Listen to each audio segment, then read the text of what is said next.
ఇకపై మీకు ఇష్టమైన ఫేవరెట్ సీరియల్స్ యొక్క ఫుల్ ఎపిసోడ్స్ యూట్యూబ్లో అందుబాటులో ఉండవు. కేవలం సన్నెక్స్లో మాత్రమే ఫ్రీగా చూడొచ్చు. అమ్మా, ఇలా అంటున్నానని ఏం అనుకోకు. నాన్నకి సెకండ్ సెటప్ గానీ ఏమన్నా ఉందా? ఏ దివ్య, ఏంటి ఆ మాటలు? అమ్మా, జస్ట్ ఆస్కింగ్. అనుమానంతో అడుగుతున్నాను, తప్పుగా అనుకోకు. నువ్వు అలా అడిగేసరికి క్షణం పాటు నా మనసులో లేదు. అయినా మీ నాన్నకు అలాంటి అలవాట్లేం లేవు. బంగారయ్య పేరుకు తగ్గట్టు మీ నాన్న ఆ విషయంలో బంగారమే. అయినా ఒకవేళ నువ్వన్నట్టు సెకండ్ సెటప్ ఉంటే ఎంతకాలం వరకు ఆగుతారా? నా భార్య, నా వైఫ్ అంటూ ఎప్పుడో ఇంటికి తీసుకొచ్చేసేవారు. అలాంటిదేం లేదులే. దీని వెనక ఇంకేదో బలమైన కారణం ఉండొచ్చు.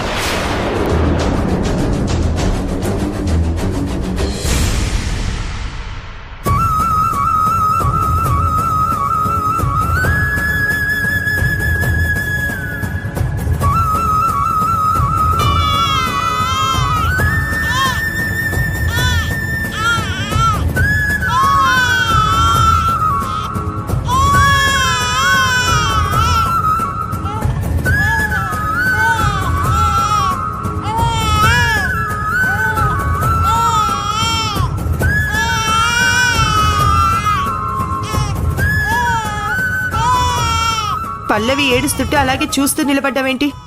దిష్టి బొమ్మలాగా అలా నిలబడకపోతే ఎత్తుకోవచ్చు కదా. ఏమంటున్నారా నువ్వు మేడం? పాప ఏడుస్తుంది, ఎత్తుకోవచ్చు కదా. మీరేం చేస్తున్నారు? ఫోన్లో గేమ్ ఆడుతున్నారా? మీ పక్కనే ఉంది కదా, పాప ఏడుపు మీకు వినిపిస్తూనే ఉంది కదా. మీరు మీ పాపను ఎత్తుకోవాల్సింది పోయి నన్ను దబాయించినట్టుగా మాట్లాడుతున్నారు. దేనికి మేడం? నా పాప? ఏ మీ పాప కాదా? దత్తత ఎప్పుడు జరిగింది? నిన్న. దత్తత ఎవరు తీసుకున్నారు? నువ్వు బలవంతంగా తీసుకొచ్చి నా ఒళ్ళో పెట్టావు. అప్పుడు పక్కకి తీసి నాకీ దత్తత వద్దు అని అనకపోయారా? అప్పుడే నేను పల్లవిని మీకు దత్తత ఇవ్వకుండా ఉండేదాన్ని.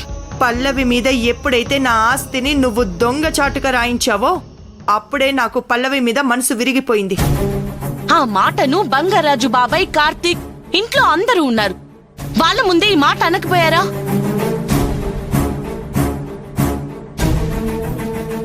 మనసులో మీకు పల్లెవంటే ఇష్టమని నాకు తెలుసు. అస్సలు ఇష్టం లేదు. ఇష్టమున్నా లేకున్నా ఇప్పుడు నేను చేసేదేమీ లేదు. పల్లవి ఇక నుంచి నా పాప కాదు.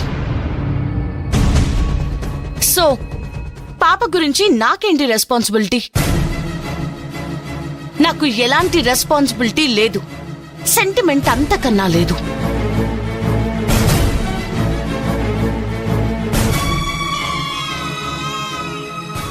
సుందరి ఇంత కఠినంగా మారిందేంటి? ఏడుస్తున్న పాపని ఎత్తుకుంటావో అలాగే ఏడవనిస్తావో అది నీకు సంబంధించిన విషయం. Choice is yours. సుందరి, నువ్వు ఇంత కఠినంగా మారిపోతావనుకోలేదు. నీ గుండె రాయిలా అవుతుందనుకోలేదు. ఛా, నీకు మనసే లేదు, మమత లేదు, ఎలాంటి అనురాగం లేని దానివైపోయావు. మేడం, నేనింత కఠినంగా ఉండకపోతే మీకు పాప మీద నా పాప అన్న అభిప్రాయం రాదు.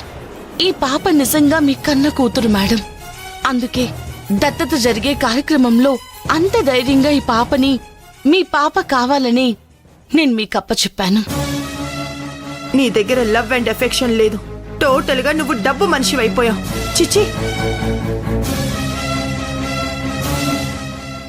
రా ఏడోకు.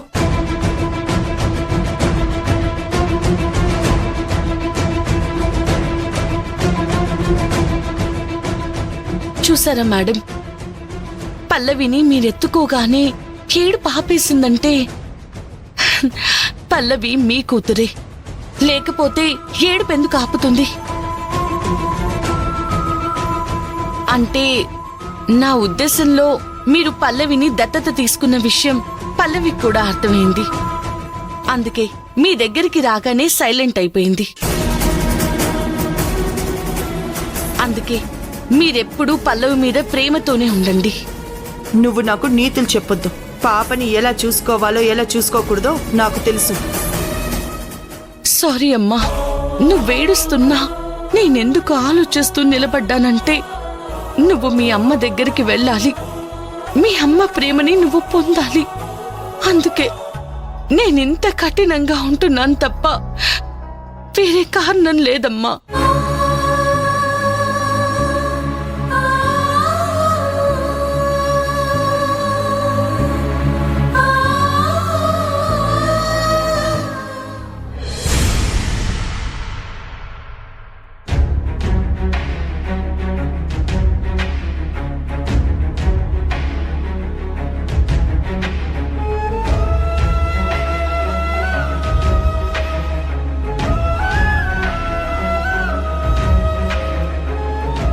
ఏమండి, దివ్యకి మెడిసిన్స్ తీసుకొచ్చారా?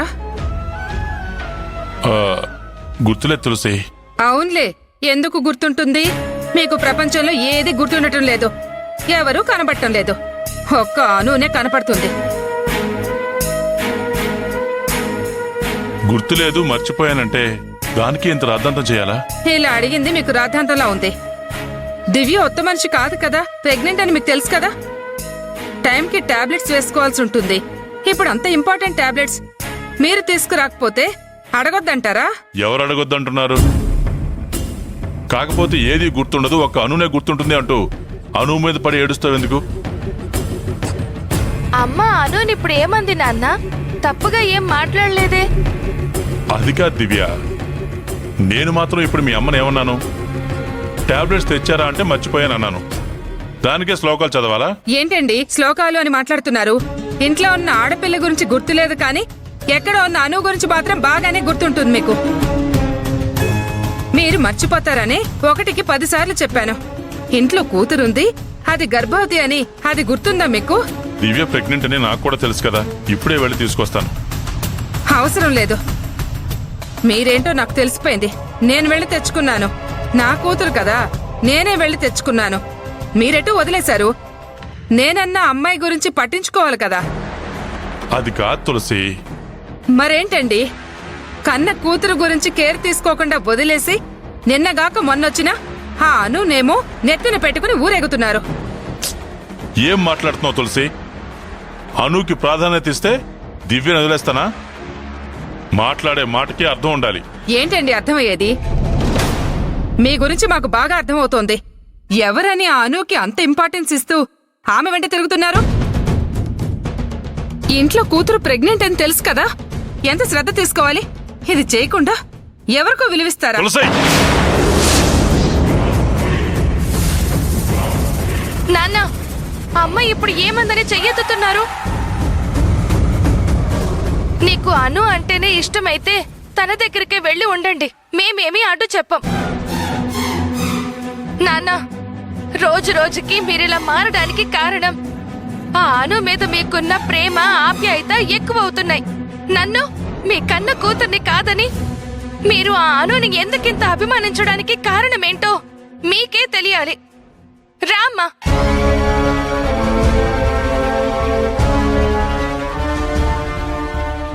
సారీ అమ్మ దివ్య, నాకు నువ్వెంతో అను కూడా అంతే.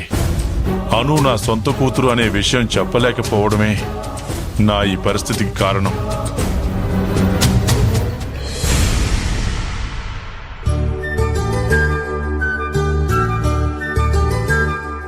ఏంటను ఆలోచిస్తున్నావు? నాన్న నన్ను దత్తత తీసుకున్న దగ్గర నుండి నా మనసులో చాలా సంతోషంగా ఉంది కార్తీక్. నాలో నాకే తెలియని కొత్త ఉత్సాహం నన్ను ఆనందంతో ఒక చోట స్థిమితంగా ఉండనివ్వడం లేదు. నువ్వు అలా అంటూ ఉంటే నీ ఫేస్ లో గ్లో కొట్టొచ్చినట్టు కనిపిస్తున్నాను బేబీ.